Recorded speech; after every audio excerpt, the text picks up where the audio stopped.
Payg'ambarimiz alayhissalatu vassalamning sahobalari mana shunday Rasulimiz alayhissalom bilan suhbatlarda o'tirardi ekanlar. Bir kuni sahobalardan birlari savol berdilar. Aytdilarki, ya Rasululloh sallallohu alayhi vasallam, o'zlari bilan bir davrada o'tirganimizda shunday suhbatlarni eshitib shunaqa bo'lamizki, bu dunyoni unutib yuboramiz dedi. Shunday bir holatga kelib qolamizki, o'zimizni juda boshqacha bir sezib, hamma narsani unutib, faqat siz va Allohga bo'lgan muhabbat sadoqatimiz bilan ovora bo'lib shunday bo'lamizda, ammo tashqariga chiqqandan keyin yana o'zimizni xoya havasimiz, yana bola chaqamizni ko'rib, yana eski holimizga qaytib qolamizda dedilar. Shunda Rasulimiz alayhissalatu vassalam sahobalarga bir gap aytgan ekan. Zero bu 14 asr muqaddam aytilgan bo'lsa-da, hozir ham shuni qilsak, Allohdan umid qilamizki, bizga shu maqomni berajak. Rasulimiz alayhissalom sahobalarga qarab aytdilarki, Allohga qasam ichib aytdilar, vallohi dedilar. Allohga qasamki, agar sizlar mana shu men bilan suhbat asnosidagi o'tirgan holatingizni saqlab turib, tashqarida ham xuddi shunaqa holatda yura olganingizda edi, Allohga qasamki, ko'chalarda sizlar bilan farishtalar qo'l berib ko'rishib ketardi dedilar. Agar shunaqa tura olasanglar. Bu og'ir ekan. O'zi masjiddan chiqishimizga yana boshlanib ketadi. Nafsi havoga berilish, o'zimiz bilan o'zimiz bo'lish, hamma narsa unutiladi.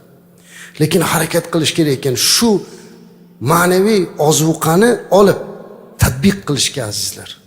Rasulimiz alayhisalom shu gapda aytganlarida sahobalar ichida keyinroq islomga kirgan, boshqalardan ko'ra ancha keyin 7-hijriy sanada islomga kirgan Imron ibn Husayn radhiyallohu anhu ma o'tiruvdilar. Haligi gapni eshitgandan keyin Imron radhiyallohu anhu shunday qasd qildilarki, men dedilar, tashqarida ham shu Rasululloh sollallohu alayhi vasallam oldida turganda qilib bo'laman deb niyat qildi. Bu oson emas edi. Ammo Imron bunga intilar edi, chunki Imron radhiyallohu anhu azizlar Rasulimiz alayhissalatu vassalam sevgan sahobalardan edi. Endi mana shu Imron Rasulimiz alayhissalomning suhbatlarida o'tirib, agar tashqarida ham shu holatda yura olsangiz edi, sizlar bilan farishta ko'rishar edi degan holatga tushishlikka harakat qila boshladi. Yillar o'tdi, yillar o'tdi. Alloh bandalarini turli sinovlar bilan sinar ekan azizlar. Imron radhiyallohu anhu shunday chiroyli ko'rinishda ediki, sahobalar ko'rsa havas qilardilar. Alloh shunaqa chiroy bergan edi.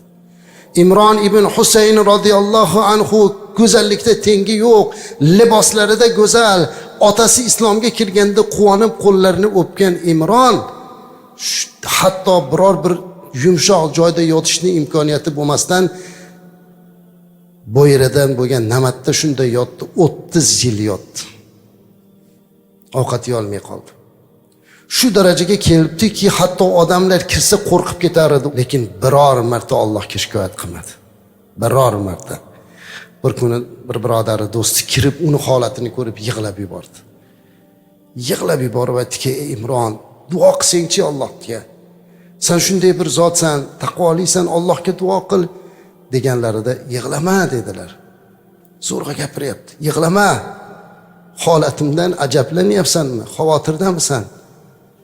Bir gap aytaman senga dedi. Rasululloh sallallohu alayhi vasallamning suhbatida bo'lganimda u zot kim mana shu joyda turib shu holatida ushlab olsa edi, uni farishtalar ko'rishar deb aytganlari bor edi.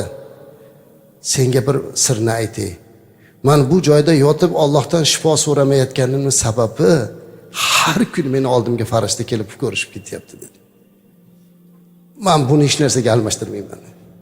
Har kun farishta kelib ko'rishyapti. Sahoba yig'ladilar.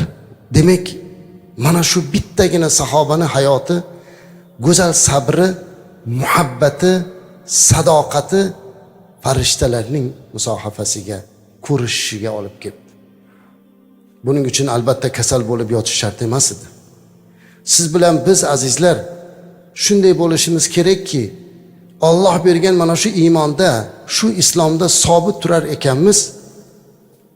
Mana shu joyda olgan ma'naviy, ma'rifiy ozuqamizni o'zimiz bilan birga olib chiqib ketaylik.